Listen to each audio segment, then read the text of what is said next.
Imagine an island so secluded there's no power, no paved roads, and no plumbing in most cases either. A place hundreds of feral sheep roam free, where money isn't always necessary and conventional rules don't really apply. This island, you may be surprised to learn, lies a mere 90 kilometers from Vancouver and is home to some 400 people year-round. It's called Lasqueti. Never heard of it? Until recently, neither had we. That's why we traveled there last month, to get a sense of what it really means to live off the grid.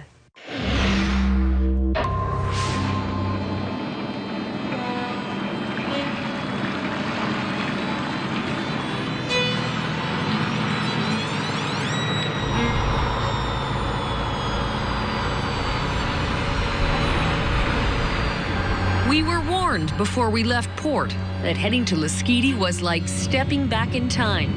An island only an hour by boat from Vancouver Island, safeguarded by giant cedars, rocky outcrops, and an aversion by some to outsiders. Its size is often compared to Manhattan's, but as it turned out, a comparison to New York couldn't stand in starker contrast.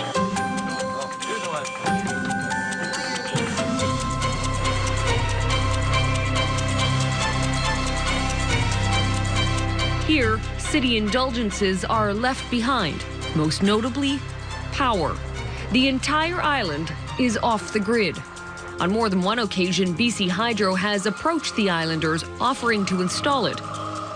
But there's a general feeling here that power, in the conventional sense, would destroy their treasured way of life. All right, just up here to the summit, and we have arrived at the yurt. That way of life is what drew Jerry Chicalo here 7 years ago with only a bag full of clothes and a mountain bike. So what is all this? We got some kale, we got some lettuce, different greens are growing here. I try not to get any food from, off island. Jerry doesn't carry any money or keys and barters for anything he needs, often by trading firewood or doing odd jobs. Microwave. No. Toaster. No. Blow dryer. No. TV. No. Do you miss any of the above? No, I don't. So what is this? So here's my one solar panel. What power he does use comes from a small set of solar panels and a gas generator. Believe it or not, this swamp here is the jewel of the 10 acres. Jerry's property is a cluster of outbuildings, including the shed he sleeps in. So this is the winter sleeping quarters / internet center. And his outdoor shower. So in the middle of winter, when you want to shower, you have to walk through the forest for it? That's right, to get to the shower. In snow, in rain. Yeah, I take an umbrella. Everything's hot. Hot water, hot air. I'm not sold, Jerry. I'm not sold. Well, you'll have to try it first, and you will be sold. Take your word for it. Butterflies are flapping, and the birds are chirping. All right. Are there people who come here thinking that they can tough it out, that they can live off the grid, that quickly learn, not for them? Yes, there is. I would say there's probably less than a 40% success rate here. People come, get all excited, maybe even buy land. A couple of years later, it's just all too much. They just don't have the skills, and they leave. But not everyone on Lasqueti has to hike through the forest to get to a toilet. The engineering of some homes here is so impressive, it's created a buzz. Like the Earthship. Yes, that's what it's called, owned by a family from Alberta. Jerry is the caretaker. So by comparison to the yurt where you're living right now, this is the entire other end of the spectrum. That is true. The Earthship is made of natural and recycled materials. Its walls built from old tires. Its power coming from the sun. Water circulates underneath this dirt here, so you can garden right here. You'd be hard-pressed to realize this home is off the grid. There are lights, bathtubs, fridges, and flat screens. Wow, you're not wanting for anything here. Yeah, well, some people have electric everything here. Of course, there is a dual philosophy on Lasqueti. Some believe moving here is about translating city life to the island, while others insist it's about abandoning the unnecessary. And then there are those like Al Gainsbauer, 83 years old, and when we caught up with him, chopping firewood in his front yard. I was just gonna rest now and have lunch. Al was was an engineer in Vancouver when in 1989 his boss wouldn't give him the summer off. So he quit and has lived on Lasqueti ever since.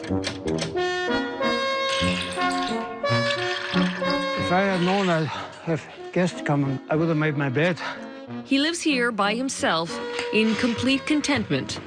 Home-baked bread. I baked it this morning. 3 loaves, how do you like that? Warmed by 2 wood stoves. It's a serious piece of metal. How did you get that here? Sailboat. Sailboat. Yeah. And his homemade plum wine. I like that one.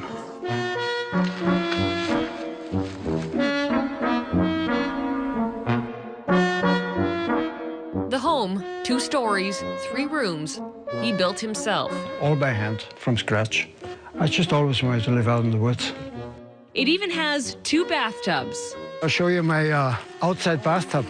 So you make a fire around the tub, so you Underneath. heat the actual tub. Yeah, that's the tub.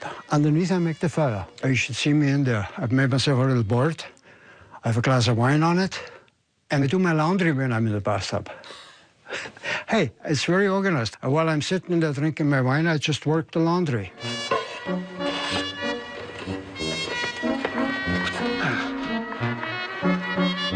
Yeah. On his roof, a row of solar panels that power his place in the summer, while down in the creek, a hydro turbine supplies enough energy for the winter. So this is it. So when I turn it on, I'll turn it on, okay?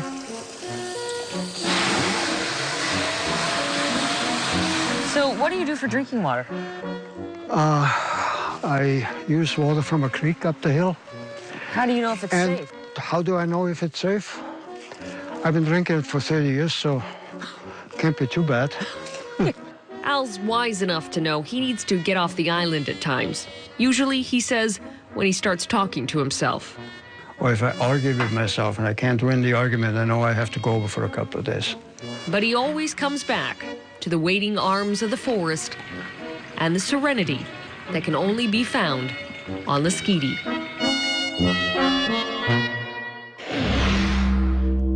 Next on 16 by 9, into pets? Okay. Try taking this pack for a stroll.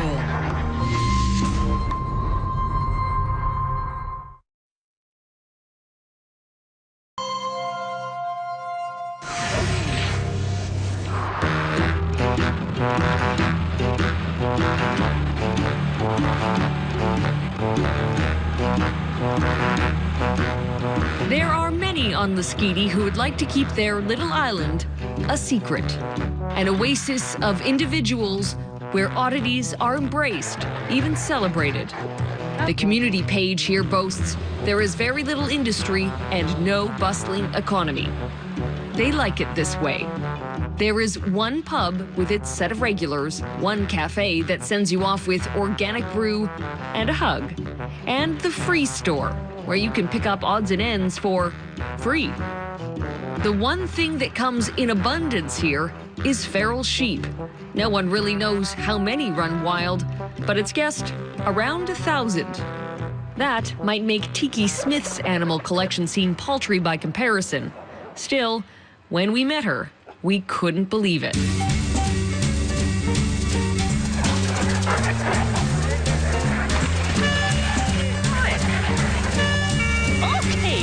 Okay. Hello, doggies. Fire. Oh my goodness. Hello. Oh, that's a lot of dogs. Tiki has 42 St. Bernards. So you know them all by name? Yes. All of them? Oh, yeah. Which one's this one? That's Gayla. Which one's this one? Zena. This is? Bella. She's a breeder who's so in love with the slobbering, panting, trampling dogs, she's kept one from every litter. And, well, it adds up.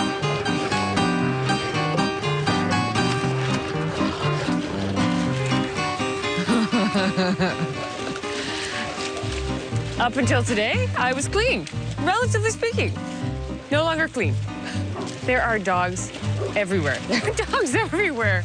Tiki is a magnet for the dogs, a pack leader followed everywhere she goes. Except, as it turned out, by this guy. After running up and down the forest, he simply seemed to have had enough. Come on. Come on. Come on.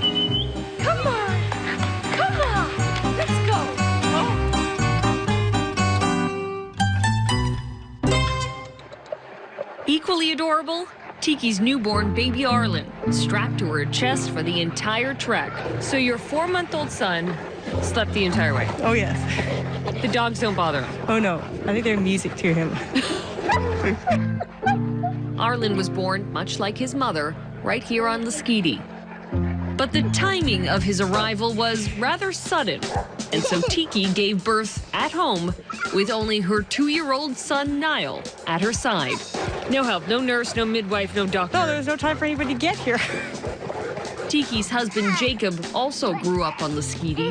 They both went to school here, and together their life involves raising 2 boys and more than 40 giant dogs.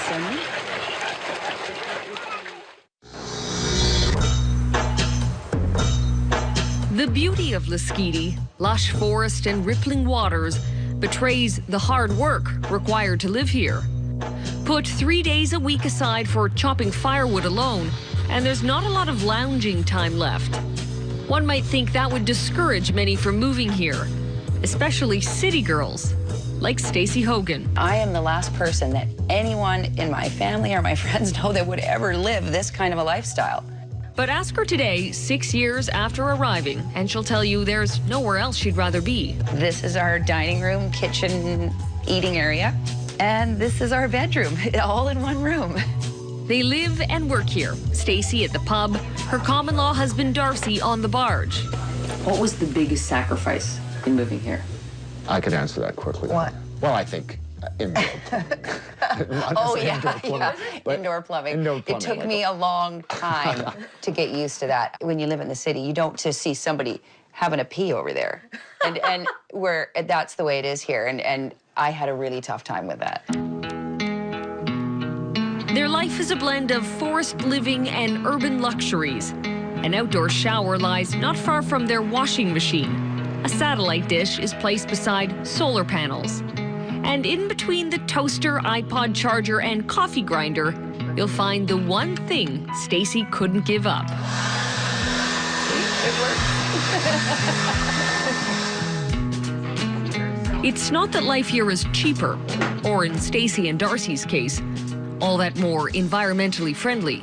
It's just freer. It's like, you know, the land that time forgot or something like that. It's easy just to block it all out and live your life here and not worry about, you know, whether Iran's building a nuclear weapon and, you know, somebody's going to come after them for it. You just kind of go, okay, well, it's kind of like reading a fictional novel. Really? They do that? They do that? Yeah. Yeah. On Lasqueti, life is governed by the wind and the sea, by whether it rains and whether the creek will power your turbine, by the things you can't plan for and wouldn't want to anyhow. How long do you see yourselves living on this island? I think I'll be taken off in a box. Hopefully not soon. It is an island defined not so much by a lack of power, but by its collection of characters. Where even stragglers are always welcome back into the pack.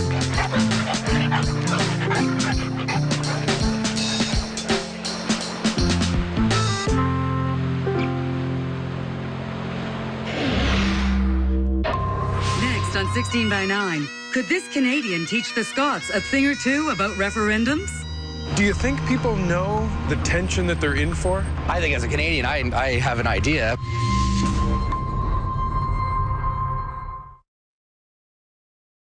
We traveled there last month to get a sense of what it really means to live off the grid.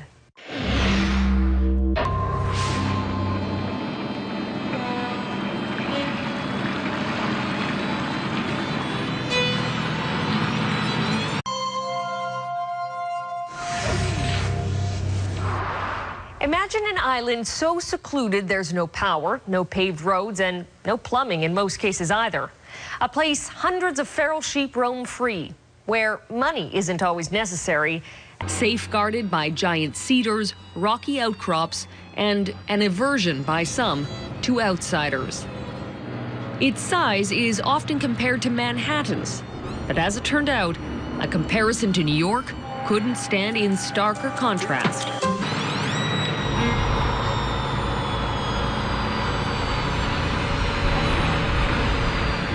We were warned before we left port that heading to Lasqueti was like stepping back in time.